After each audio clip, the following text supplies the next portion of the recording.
পোনপ্ৰথমে সকলোকে মোৰ আন্তৰিক শ্ৰদ্ধা আৰু মোৰ ভক্তিপূৰ্ণ সেৱা আগবঢ়াইছোঁ।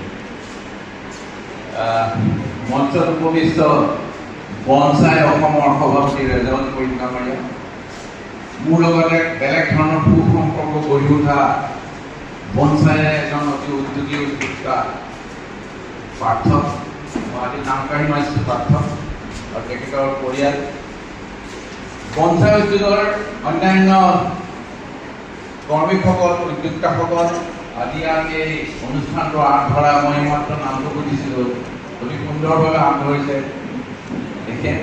মোৰ সন্মুখত বহি থকা সু সাহিত্যিক মই আহি চিনাকি হৈছোঁ, ৰয়, কৰুণাকান্ত ৰয় আৰু বিভিন্নজন।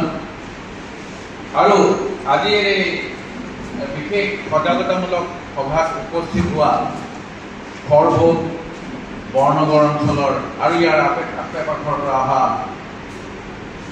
বিভিন্ন ব্যক্তিসকল, বুদ্ধিবৃন্দ, আইসকল, মই পুনৰবাৰ আপোনালোকলৈ মোৰ কৃতজ্ঞতা জ্ঞাপন কৰিছোঁ। মোৰ কাৰণে আচলতে একদম অন্তৰৰ পৰা কথা এটা কৈছোঁ, অকণমান আৱেগিক মুহূৰ্ত হৈছে। আৰু তাতোতকৈ আৱেগিক মুহূৰ্ত এইটো হ'ল যেতিয়া আহিয়ে সোমোৱাৰ পিছত ৰয় ডাঙৰীয়াই এষাৰ কথা ক'লে যে তেখেতে মোৰ বক্তব্য মাজে মাজে টিভিত শুনিছে আৰু এনেই লগ পোৱাৰ তেখেতৰ সৌভাগ্য ঘটা নাই। বিশেষ সৌভাগ্য ঘটিবলগীয়া কথাও নহয়, কিন্তু তেখেতে বৰ তাৎপৰ্যপূৰ্ণ কথা ক'লে যিটোৱে মোক অন্তৰ চুই। তেখেতে এষাৰ কথা ক'লে যে মোৰ বক্তব্যত, মোৰ প্ৰকাশ ভংগীমাত ক'ৰবাত নহয় ক'ৰবাত বৰনগৰৰ ঠাঁচটো ওলাই পৰে। বিশ্বাস কৰক, এই মুহূৰ্ত ইয়ালৈ অহাৰ আগলৈকে মই জীৱনত কোনোদিনেই ভবা নাছিলোঁ বা মোৰ এই মনলৈ উপলব্ধি অহা নাছিল যে মোৰ মাত কথাত ক'ৰবাত বৰনগৰৰ ঠাঁচটো আছে। আৰু যদি সঁচাকৈ আপুনি সেইটো লক্ষ্য কৰিছে, মই ভাবোঁ এইটো মোৰ কাৰণে বৰ সৌভাগ্যৰ কথা আৰু অতি মোৰ কাৰণে ভাগ্যৰ কথা। মই কোনোদিনে এই কথালৈ সচেতন নাছিলোঁ, কেতিয়াও নাছিলোঁ। আৰু এই কথাটোৱে মোক আপোনালোকৰ প্ৰতি যিটো মোৰ দায়বদ্ধতা, এই অঞ্চলৰ মই সন্তান, সেই দায়বদ্ধতা বহু গুণে বঢ়াই দিব। কোনোদিনে মোৰ ইয়াত জন্ম হোৱা নাছিল, দক্ষিণগাড়ীৰ মালপাৰাৰ জন্মগ্ৰহণ কৰা মোৰ দেউতাক চিনি পাইছে, মোৰ লগত ইমানে অভয়াপুৰীৰ নামটো এতিয়াও মোৰ ৰেজিষ্টাৰ হোৱা নাই, ভমেন্দ্ৰ। তেখেতে ক'লে যে তেখেত মোৰ পৰিয়ালৰে। মোৰ ইয়াত আছিলে ভিনদেউ ডক্টৰ মনীন্দ্ৰ দাস, মোৰ ইয়াত আছিলে বৰদেউতাৰ ডাঙৰ ল'ৰা, আপোনালোকৰ সকলোৰে চিনাকি ইতিমধ্যে তেখেতৰ প্ৰয়াত হৰিপ্ৰসাদ দাস, তেখেত অধ্যাপক আছিলে। মোৰ আৰু এজন বৰদেউতাৰ ল'ৰা ডাক্তৰ সঞ্জীৱ প্ৰসাদ দাস।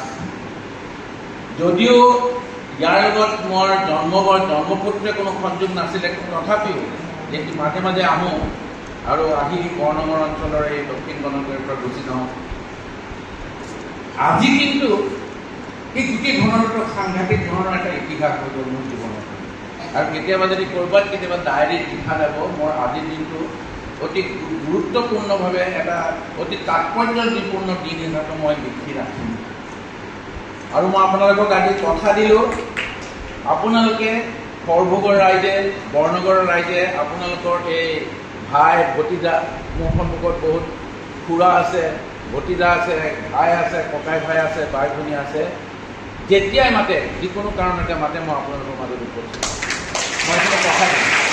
আৰু মই এই কথা দিবলৈ মোৰ ল'ৰা, মোৰ সন্তান আহিছে, মোৰ দুটি ল'ৰা, ডাঙৰ ল'ৰা ডাক্তৰ লেখক আহিছে, মোৰ পৰিবাৰ আহিছে। তেওঁলোককো মই ক'ম যে তোমালোকৰো এই অঞ্চলৰ প্ৰতি কিবা নহয় কিবা এটা দায়বদ্ধতা আছে। ত' সেইকাৰণে অশেষ ধন্যবাদ যে আপোনালোকৰ মাজত মই আজি এনেকুৱা এটা সুযোগ পালোঁ। আৰু এই সুযোগ দিয়াৰ কাৰণে মই ৰেজাউলকে ধৰি বনচাইক ধন্যবাদ জনাইছোঁ। আৰু বিশেষভাৱে আপুনি বেয়া নাপাব, বিশেষভাৱে মই ধন্যবাদ জনাইছোঁ পাৰ্থক।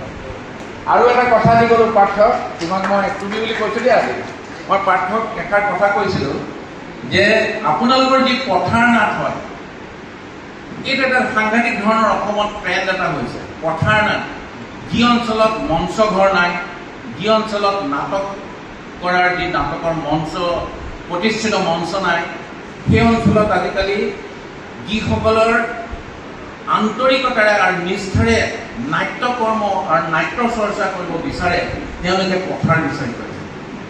আজিকালি একোখন নাট্য প্ৰযোজনা কৰিবৰ কাৰণে নাট্য মঞ্চস্থ কৰিবৰ কাৰণে অনেক টকা পইচাৰ প্ৰয়োজন হয় আৰু এই টকা পইচাবিলাক বাণিজ্যিক ধৰণে গোটাব নোৱাৰে কোনো এটা সংস্থাই বা কোনো এটা সংঘই। এইটো এটা বৰ ডাঙৰ সংগ্ৰাম।